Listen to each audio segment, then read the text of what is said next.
오늘 특별히 우리 어린이 주일로 우리가 지키면서 이 자녀 교육에 관해서 함께 하나님의 말씀을 나눠보고자 합니다.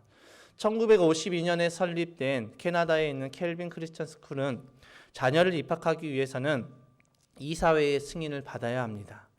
이사들과 면담을 해야 하는데 흥미롭게도 이 면담은 학교에서 이루어지는 것이 아니라 그 이사들이 이제 그 학생의 집을 찾아와서 부모를 만나고 면담을 하고 입학 여부를 결정한다고 합니다. 굳이 이렇게까지 해야 하나라는 의문이 생기는데 그들의 주장은 이렇습니다. 첫 번째는 학생을 잘 뽑아야지 우리 학교가 잘 된다는 것입니다. 학생 한 명을 잘못 뽑으면 학생들에게 안 좋은 영향을 미칠 수 있다는 것이고 서로 좋은 영향을 미치려면 학생을 잘 뽑아야 된다는 것입니다. 그리고 두 번째는 그렇게 학생을 잘 뽑기 위해서는 부모의 신앙생활을 확인해야 된다는 것입니다. 학교에서 자녀 교육을 100% 책임져 주지 못하기 때문에 학교 교육만으로는 안 된다는 것입니다. 그렇기 때문에 학교와 가정이 같이 가야 한다는 것이 그들의 주장이고 그들의 원리입니다. 그렇게 하기 위해서는 부모가 신앙생활을 잘 하는지, 아이들을 위해서 기도하여 주는지, 또 성경을 가르쳐 줄 수 있는지를 확인해 봐야 된다는 것입니다. 이 학교는 재미있게도 학교를 들어가는 학생들을 면담하는 것이 아니라 학부모를 면담합니다. 왜일까요? 그들은 이렇게 말합니다. 학교 교육만으로는 안 된다, 부족하다, 학교, 가정, 부모가 같이 해야 한다라는 그들의 원리를 가지고 그들은 학교를 이끌어가고 있습니다. 켈빈 크리스천 스쿨은 초등학교, 중등학교, 고등학교 과정만 있습니다. 그러니까 어떤 사람은 이 온실속의 화초가 정말 괜찮은가라는 그런 의문을 가질 수 있지만 어떤 사람이 그래서 그런 의문을 가지고 교장 선생님께 질문을 했습니다. 선생님이 이 아이들이 고등학교 때까지는 신앙 안에서 잘 키워지지만은 대학교에 가게 되면 어떻게 됩니까? 이렇게 신앙의 온실 속에서 자란 아이들이 세속적인 대학, 세속적인 그런 사회에 나가서 성인으로 살게 될 때 그들의 신앙이 무너지지는 않습니까? 라는 질문을 했습니다. 그 질문에 대한 교장의 대답은 단호하게 노라고 외쳤습니다. 왜냐하면 어렸을 때부터 고등학교 때까지만 신앙생활을 제대로 하면 여기서 중요한 것은 제대로 하는 것입니다. 교회를 나오는 것이 아니라 신앙생활을 제대로 하는 것이 중요합니다. 제대로 하게 되면 대학부터는 걱정하지 않아도 된다는 것입니다. 왜냐하면 어릴 때부터 이미 그동안의 믿음의 견고한 기초가 되어서 흔들리지 않으며 넘어가지 않는다라고 대답했습니다. 그들이 이렇게 대답할 수 있었던 그 이유는 60년이라는 그 긴 시간 동안 증명되었기 때문에 그들은 이렇게 대답할 수 있었습니다. 그런데 더 놀라운 것은 성경에 이미 그렇게 우리에게 말씀하고 있습니다. 잠언 22장 6절의 말씀을 함께 읽어보겠습니다. 잠언 22장 6절의 말씀 시작. 마땅히 걸어야 할 그 길을 아이에게 가르쳐라. 그러면 늙어서도 그 길을 떠나지 않는다. 아멘. 이 켈빈 크리스천 스쿨의 교장 선생님의 말과 너무나도 똑같은 하나님의 말씀입니다. 이 켈빈 크리스천 스쿨을 세웠던 이 사람들은 독일의 개혁주의 교회 출신들로서 캐나다로 이민을 와서 오랫동안 자녀들에게 신앙 교육을 시켜왔던 자들입니다. 그 방면에 있어서는 자녀의 신앙 교육에 있어서는 수십 년 또는 100년 이상의 노하우와 열매를 가지고 있었습니다. 그렇기 때문에 그들은 그렇게 확신을 하고 대답할 수가 있었습니다.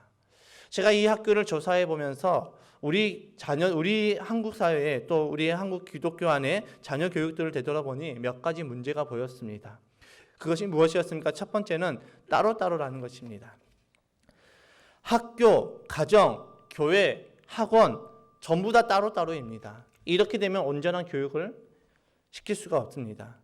그리고 두 번째는 초등학교에서부터 고등학교 때까지가 신앙이 잡히는 시간인데 이 때를 놓치고 있다는 것입니다. 많은 부모들이 이 기간에 교회 대신에 학교와 학원, 도서관으로 몰아넣으면서 신앙이 자리 잡힐 그 기회를 뺏어버립니다. 그러니까 대학 사회에 나가면 무너지는 것은 불보듯 뻔한 것이죠. 신앙이 자리 잡혀야 될 그 시기에, 신앙의 뿌리가 자리 잡혀야 될 그 시기에 학교와 학원과 도서관으로 몰아넣으면서 신앙을 자리 잡힐 수 있는 그 시간들을 다 빼앗아 버립니다. 그러니까 대학 가서는 다 무너져 버리는 것입니다. 지금 캠퍼스 복음화율이 0%, 0점대라고 합니다. 1%도 되지 않습니다. 수많은 우리 중고등부 학생들이 대학교에 입학하지만 다 무너져 버립니다. 그러니까 이것은 이 초등학교 때부터 고등학교 때까지 우리가 신앙이 잡히는 그 시간을 뺏어 버리는 것은 망할 짓을 하면서 안 망하길 바라는 것과 똑같습니다. 실제로 제가 다음 세대 사역을 하면서 가장 어려웠던 것이 무엇이냐면, 교회에서 어떤 행사를 하거나 교회에서 뭐 수련회를 간다든지 기도회를 한다든지 뭘 하려고 하면 항상 학교와 학원의 스케줄 때문에 불가능하다라는 것입니다. 저 이것 때문에 안 되는데요. 저 학교 가야 되는데요. 저 학원 가야 되는데요. 엄마가 학교 가야 된대요. 엄마가 안 된대요.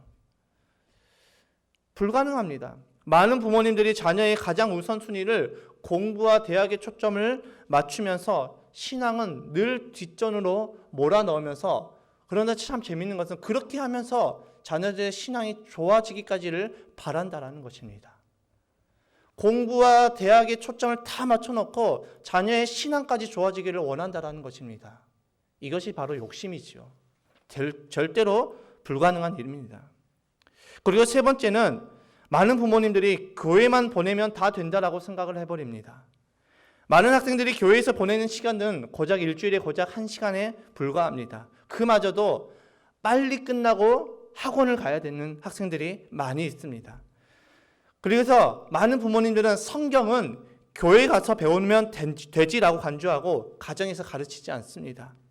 성경만이 아니라 크리스천다운 삶, 기도, 순종, 섬김, 용서, 인내, 충성, 이런 삶들을 가르쳐 주지도 않습니다. 왜 이런 모습들이 나타날까요? 세 가지 경향 때문에 나타나는데, 첫 번째는 부모가 불신자이기 때문에 그렇습니다. 불신자의 부모는 당연히 이런 것들을 가르쳐 줄 리가 없겠지요. 그리고 두 번째는 부모가 성경을 가르치지 않고 성경대로 사는 모습을 보여주지 않기 때문입니다. 그러니까 부모에게서 배울 것이 없다라는 것입니다. 그리고 세 번째는 부모 자신이 기도의 능력과 하나님을 온전히 믿지 않는다라는 것입니다. 그러니까 많은 분들에게 있어서 신앙은 나와 내 자녀가 성공의 그 수단점으로 생각하고 있습니다. 하나님은 내 자녀의 성공을 위해서 좀 나를 도와주시는 분, 내 자녀의 성공을 위해서 좀 필요하신 분, 그 외에는 필요하지 않는 분, 그렇게 생각하기 때문에 가정에서 신앙 교육이 전혀 이루어지지 않는 것입니다.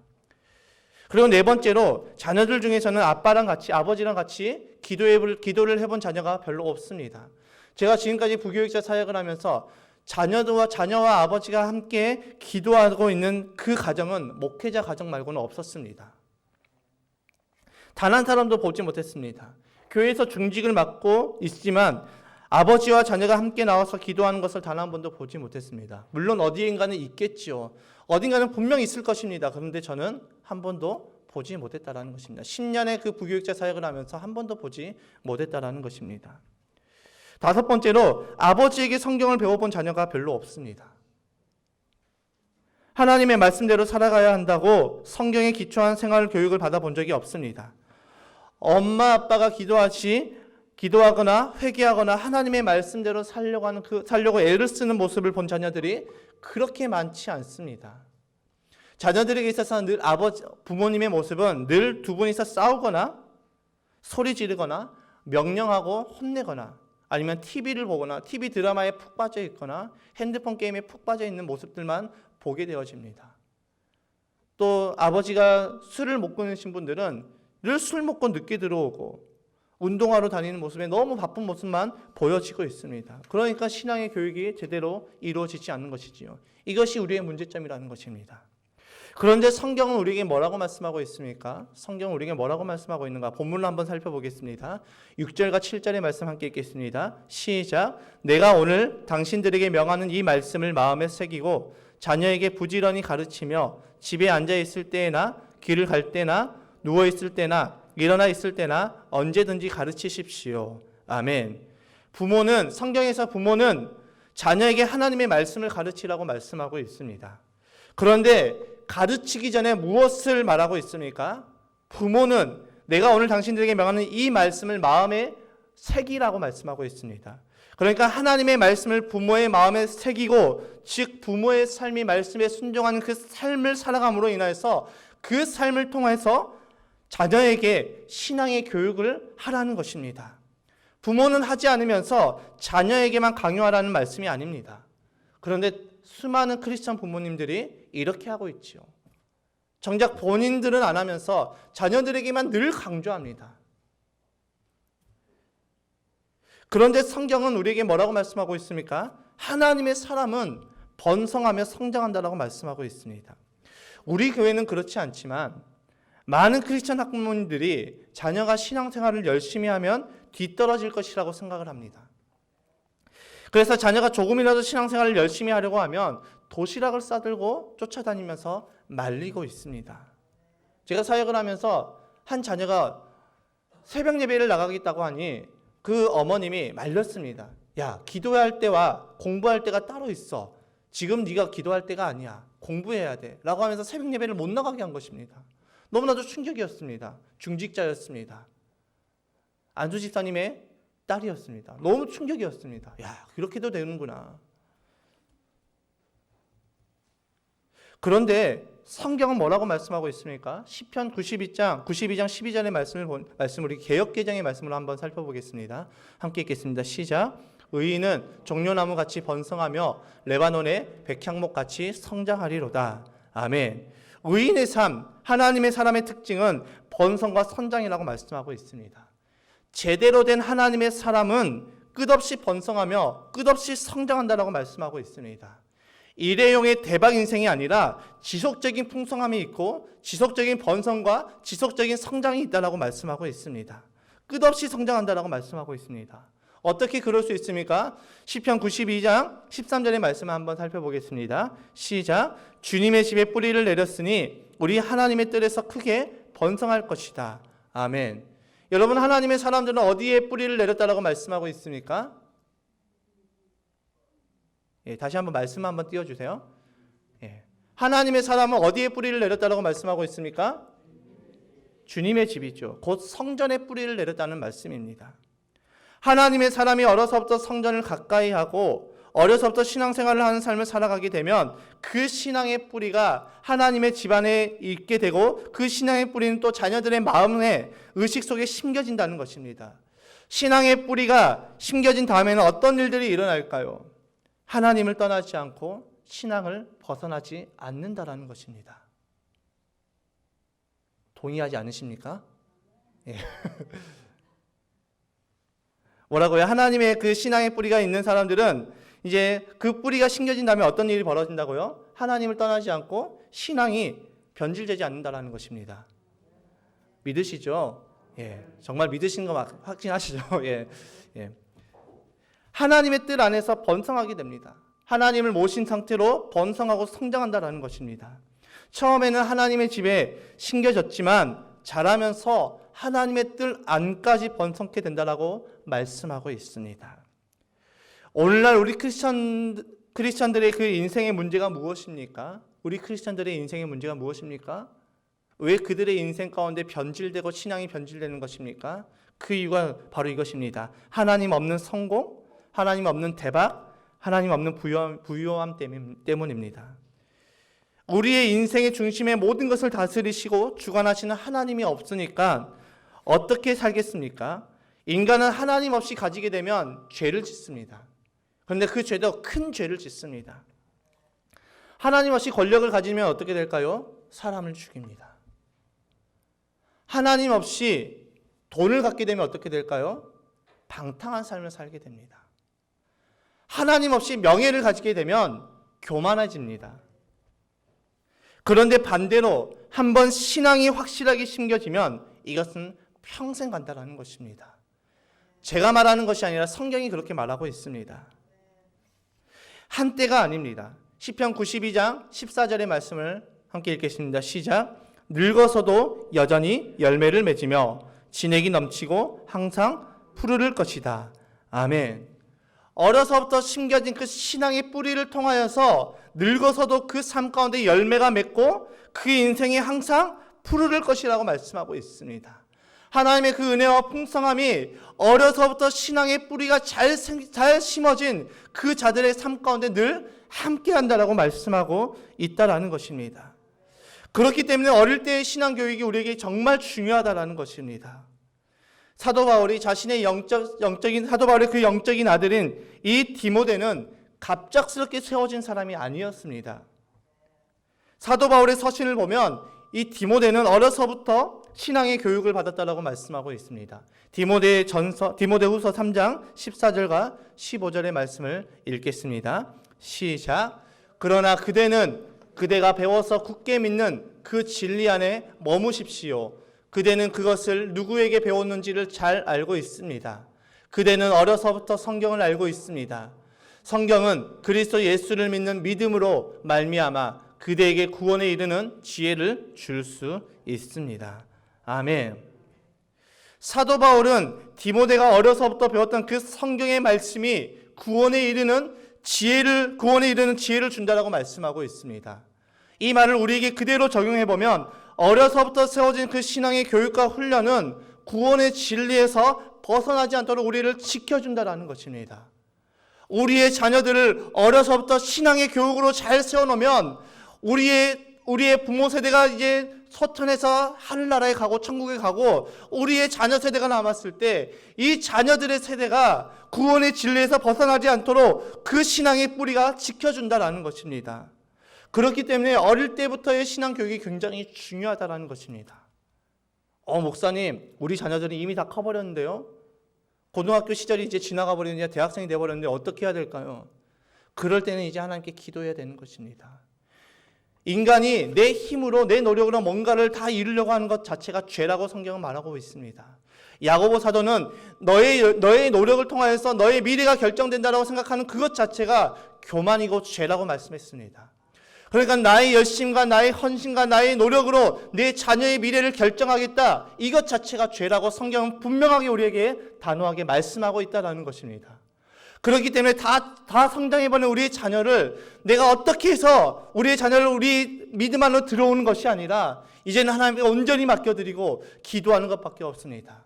날마다 자녀의 이름을 부르며 자녀의 그 이름을 불러가면서 신앙으로 잘 세워지도록 만남의 복을 갖게 하여 주시고 만나는 자마다 하나님의 사람들을 만나게 하여 주시옵시고 신앙 안으로 다시 되돌아올 수 있도록 주님 우리의 자녀들의 발걸음을 인도하여 주시옵소서. 이것 외에는 방법이 없다라는 것입니다. 그런데 수많은 부모님들이 그것조차도 하지 않는다라는 것입니다. 어릴 때의 자녀 교육의 그 타이밍을 놓치고 나서도 성장이 되면 그래 언젠가는 돌아오겠지라고 하면서 그냥 손을 놔버린다라는 것입니다. 손을 놓으면 안 된다라는 것입니다. 이런 신앙의 교육, 훈련과 교육, 자녀의 신앙의 훈련과 교육은 어떻게 이루어져야 될까요? 그것은 바로 부모로부터 시작이 되어야 됩니다. 잠언 1장 8절에서 9절의 말씀을 함께 읽어보겠습니다. 시작. 아이들아, 아버지의 훈계를 잘 듣고 어머니의 가르침을 저버리지 말아라. 진정 이것은 머리에 쓸 아름다운 관이요 너의 목에 걸 목걸이다. 아멘. 이 말씀은 우리가 그렇게도 잘 알고 있는, 정말 자녀들을 축복할 때 쓰고 있는 그 구절, 잠언 1장 7절의 말씀과 연관된 말씀입니다. 1장 7절의 말씀 함께 읽어보겠습니다. 시작. 주님을 경외하는 것이 지식의 근본이여늘 어리석은 사람은 지혜와 훈계를 멸시한다. 아멘. 우리는 우리 자녀들 이 말씀을 적용해서 그대로 계속해서 기도하고 있습니다. 그런데 우리가 놓치고 있었던 것이 있습니다. 그것이 무엇입니까? 바로 우리가 잘 알고 있는 이 주님을 경외하는 것이 지식의 근본이라는 말씀이 우리의 자녀들에게 그대로 적용되기 위해서는 아버지가 말씀으로 자녀를 훈계하고 어머니가 말씀의 법을 가르쳐야 된다라고 8절과 9절을 통해서 말씀하고 있습니다. 그러니까 우리는 성경을 볼 때 그 한 구절만 보는 것이 아니라 말씀의 전후 맥락을 함께 우리는 살펴봐야 되는 것입니다. 한 구절만 쏙 빼서 읽으면 그래 내가 가정에서 부모로서의 신앙 교육을 하지 않으면서 그냥 자녀에게 하나님을 아는 것이 지식의 근본이니까 너는 잘 믿어야 돼 그러면서 본인은 하지 않습니다. 그러니까 말씀의 능력이 없는 것이지요. 이 아버지가 말씀으로 자녀를 훈계하고 어머니가 말씀의 법을 가르치는 것, 이것이 자녀들의 머리에 아름다운 면류관이 되고 그들의 목에 목걸이가 되어서 우리 자녀들의 그 인생을 빛나게 하는 것입니다. 자녀들의 스펙이 그 자녀들을 빛나게 하는 것이 아니라 아버지의 말씀의 훈계, 어머니의 말씀의 그 가르침을 통하여서 그 자녀가 신앙으로 온전하게 세워졌을 때 그것이 우리의 자녀의 면류관과 목걸이가 되어서 그들의 인생을 빛나게 한다는 것입니다. 부모가 자녀를 위해서 기도하고 함께 시간을 보내고 가르침과 훈계, 수고를 해야 그 수고를 통해서 하나님이 일하십니다. 그런데 부모가 하지 않으면 하나님도 못 하십니다. 교회만 보내놓으면 다 되는 것이 아닙니다. 그렇게 해서는 절대 자녀들이 신앙으로 세워지지 않습니다. 자녀 교육은 기본적으로 부모가 해야 됩니다. 특히 요즘 이 시대는 많은 부모님들이 자신의 자녀에게 누군가가 싫어하는 말을 하는 것을 굉장히 싫어합니다. 그래서 많은 교회의 교역자가 혹은 담임 목사님이 혹은 교회 선생님이 이 자녀의 잘못된 부분을 지적했다 그러면 교회가 난리가 납니다. 특히 중직자의 자녀의 행실을 지적했다, 잘못된 점을 지적했다, 교회가 이제 뒤집어지기 시작합니다. 이렇게 지적하면 시험에 들어서 교회를 떠난다고 하는 사람들이 허다하게 많이 나타나고 있습니다. 우리 교회는 그렇지 않지만 다른 교회는 정말 수없이 많은 사람들이 그렇게 많이 나타나고 있습니다. 실제로 제가 목격하기도 했고요. 자신도 안 하면서 남이 가르치는 것도 싫어합니다. 이런 행동은 자신들뿐만 아니라 자녀의 신앙까지 죽이는 행위라는 것입니다. 성경은 수많은 곳에서 자녀 교육은 부모가 해야 함을 우리에게 말씀해 주고 있습니다. 본문 6절과 7절 다시 한번 읽어보겠습니다. 시작. 시작. 내가 오늘 당신들에게 명하는 이 말씀을 마음에 새기고 자녀에게 부지런히 가르치며 집에 앉아 있을 때나 길을 갈 때나 누워 있을 때나 일어나 있을 때나 언제든지 가르치십시오. 이 말씀은 부모에게 하는 말씀이지요. 또 에베소서 6장 4절의 말씀도 읽어보겠습니다. 시작. 또 아버지 된 이 여러분의 자녀를 노엽게 하지 말고 주님의 훈련과 훈계로 기르십시오. 아멘. 여기서 말하는 주님의 훈련은 주의 교훈, 곧 말씀을 의미하고 있습니다. 또 신앙의 교육은 단순히 말씀만이 있지 않습니다. 사무엘상 1장 4절의 말씀 함께 읽어보겠습니다. 시작. 엘가나는 제사를 드리고 나서는 늘 아내 브닌나와 그가 낳은 모든 아들 딸에게 제물을 각각 한 몫씩 나누어 주곤 하였다. 아멘. 엘가나의 행동은 단순히 제물을 나눠주는 것으로 끝나는 것이 아닙니다. 엘가나의 이 행동은 자녀에게 하나님께 드릴 그 예물도 주어서 드리는 훈련을 하게 했다는 것입니다. 자녀의 신앙 교육은 말씀뿐만 아니라 주님께 드려지는 그 헌신까지 훈련을 해야 되는 것입니다. 그리고 이것이 부모에게, 특히 아버지에게 주신 특권이자 의무라고 성경은 우리에게 말씀하고 있습니다. 그렇다면 우리는 어떻게 자녀 교육을 해야 될까요? 결론의 말씀입니다. 그렇다면 우리는 구체적으로 어떻게 우리는 이 자녀를 교육해야 될까요? 첫 번째는 일관성 있는 교육을 해야 되는 것입니다. 예스와 노가 같아야 됩니다. 상황에 따라, 기분에 따라, 환경에 따라 바뀌면 안 됩니다. 안 되는 것은 아무리 자녀가 때를 써도 안 된다고 해야 됩니다. 예를 들어서 집에 손님이 왔을 때 조용히 시키려고 자녀의 요구를 들어주면 안 됩니다. 식당에서 뒹굴고 있어도 안 되는 것은 안 되게 가르쳐야 됩니다. 만약에 이것을 통해서 한번 부모가 허용해 주기 시작하면 자녀에게는 어떤 인식이 남냐? 우리 부모님 때 쓰면 들어주네? 그러면 들어줄 때까지 때를 쓰게 됩니다. 법을 지키지 않는, 법질서를 지키는 아이가 아니라 제 마음대로 하는 아이가 되는 것입니다. 두 번째로 부부의 교육 원칙이 같아야 됩니다. 그 중에서는 첫 번째는 부부가 서로 존중해야 됩니다. 아빠는 야 나가서 놀아라, 운동해라, 사내 녀석이 좀 뛰어놀아라, 늘 집에만 있냐 라고 하면서 이야기할 때 엄마가 안 돼, 숙제해야지, 학원 가야지, 뭐 하는 거야 라고 하게 되면 이렇게 두 의견이 충돌되면 안 되는 것입니다. 이렇게 의견이 충돌될 때 먼저 그것을 이야기한 사람의 의견을 존중해 줘야 됩니다. 그리고 바꿔야 될 경우 상대방의 허락을 받고 바꿔야 되는 것입니다. 부부끼리 존중하는 모습을 보여줘야 됩니다. 예를 들어서 계속해서 띄워주세요. 바꾸지 마시고. 예를 들어서 아빠가 나가서 놀아라라고 했는데 엄마가 안 돼, 지금 숙제해야지라고 하면 이러면 문제가 됩니다. 그때 엄마는 어떻게 해야 되느냐? 야, 엄마는 네가 숙제해야 된다고 생각하는데 아빠가 먼저 나가서 놀아라고 했으니까 가서 30분만 놀다가 와서 숙제해야 돼. 이렇게 하는 것입니다. 서로가 존중해 줘야 되는 것입니다. 그리고 자녀에게 아빠는 놀게 하는 사람, 엄마는 숙제하는 사람으로 인식이 이렇게 돼버리면 문제가 복잡해져 버립니다. 두 번째로 부모의 의견에 충돌이 없어야 됩니다. 엄마는 교회를 가라고 합니다. 한쪽에서는 교회를 가라고 합니다. 아버지는 교회를 가라고 합니다. 그런데 한쪽에서 야, 무슨 교회야? 학원 가야지. 도서관 가서 공부해. 학교 가야지. 이렇게 되면 문제가 생깁니다. 이렇게 되면 아이가 뭔가를 설득해서 얻어낼 게 있을 때는 한쪽에서는 그 사람이 원하는 것, 우리 엄마는 교회 가라는 것을 더 좋아하니까 엄마 내가 교회 갈 테니까 이거 주세요. 아빠한테는 아빠 내가 학원 갈 테니까 도서관 갈 테니까 이거 주세요라고 하면 이렇게 말을 하게 됩니다. 이때부터 자녀들은 어려서부터 양다리를 걸치는 것을 배우게 됩니다.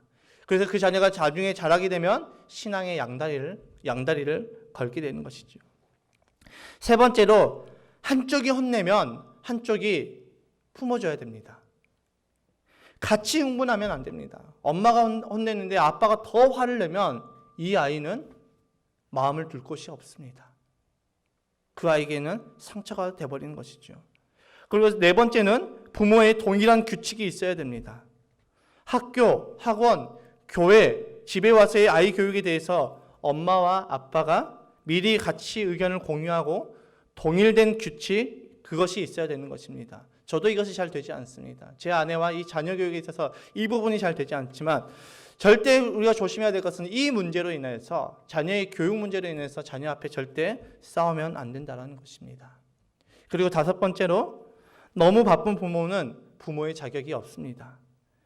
아이들은 유명한 부모, 인기 있는 부모를 원하지 않습니다. 나와 함께 있는 부모님을 원합니다.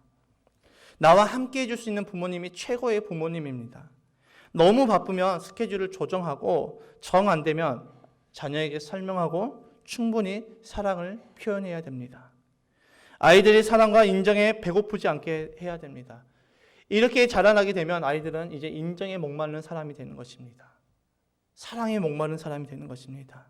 그래서 우리 아버지들은 회사가 끝나면 항상 집으로 바로 와서 자녀들과 시간을 보내줘야 되는 것입니다. 그래서 저도 교회에서 사역을 마치고 나면 집안에서는 교회에 어떤 사역도 하지 않습니다. 그냥 자녀들과 시간을 보내려고 합니다. 이것이 꼭 필요하다는 것입니다. 여섯 번째로 부모는 정직함을 보여야 됩니다. 두란노에서 발간된 이 남자입니까? 라는 그 책에서 성경적 남자의 모습을 다음과 같이 소개하고 있습니다. 첫째, 자신의 잘못을 인정하는 사람. 이 사람이 남자답다라는 것입니다. 미안하다, 잘못했다, 용서를 구할 줄 아는 사람을 말하는 것입니다. 둘째, 실수나 약점을 인정하고 무릎을 꿇을 줄 아는 사람을 말합니다. 세 번째로, 탓하지 않는 사람. 예를 들어서 엄마 때문이야, 자녀 때문이야, 야 지금 이 일들은 네 때문이야 라고 하는 그런 탓을 하지 않는 사람이 성경적인 남자의 모습이라고 말씀하고 있습니다. 여자는 안 그럴까요? 여자도 그렇습니다. 여자도 성경적인 여자의 모습도 이와 동일합니다. 용서를 구할 줄 알고 자신의 잘못을 인정하고 남을 탓하지 않는 사람. 이 사람이 성경적인 사람이라고 말씀하고 있는 것입니다. 또 일곱 번째로 상황에 따라서는 매를 사용하기도 합니다. 이때 우리가 조심해야 될 것은 자녀들이 왜 혼나는지 조목조목 설명하고 매를 때려야 됩니다. 심지어 몇 대 맞을 것까지도 이야기를 해줘야 됩니다. 그리고 우리가 이때 정말 조심해야 될 것은 아이가 매를 맞다가 수치심을 느끼지 않고 정당한 벌을 받고 있다라고 생각을 하게 해야 됩니다. 굉장히 어렵지요. 체벌을 할 때 가장 중요한 것은 자녀로 하여금 억울함, 분노, 내가 힘이 없으니까 당한다라는 그런 느낌을 받지 않게 해야 됩니다. 또 무엇보다도 부모가 자녀를 향해서 감정의 풀이를 하는 것을 하지 말아야 되는 것입니다. 나 화났어, 그러니까 너 맞아라고 하면서 그 자녀에게 감정 풀이하는 그 순간부터 자녀에게는 그것이 상처가 된다는 것입니다. 그리고 시작과 끝이 기도로 끝나야 됩니다. 아침에 기도로 시작하게 됩니다. 학교를 갈 때 가기 전에 기도하고 가고 저녁에 잠자기 전에 기도하고 잠을 자야 됩니다. 또 부모가 자녀에게 화를 내거나 자녀가 자녀끼리 화를 내고 서로 싸웠을 때도 같이 기도해야 됩니다. 기도로 마무리하게 되면 하나님이 개입하십니다. 상처가 되지 않습니다. 설령 잘못된 과정이라 할지라도 부모가 실수를 했다 할지라도 기도를 하게 되면 그 잘못된 것을 하나님께서 받으셔서 선한 것으로 바꾸십니다. 함께 회개할 때 아이, 부모 모두 하나님의 치유와 회복의 은혜가 임하게 됩니다. 그런데 우리는 많은 분들이 이것을 놓치고 있죠. 자녀를 교육하고 그것으로 끝나는 것입니다. 자녀를 교육하면 항상 기도로 마무리해야 되는 것입니다. 어떤 경우에도 아이가 분노한 그런 감정, 서운한 감정을 가진 채 잠자리에 들지 않도록 우리 부모는 신경 써야 되는 것입니다. 9번째로 우선순위를 분명히 해야 됩니다.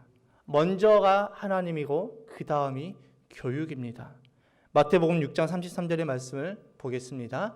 시작. 너희는 먼저 하나님의 나라와 하나님의 의를 구하여라. 그리하면 이 모든 것을 너희에게 더하여 주실 것이다. 아멘.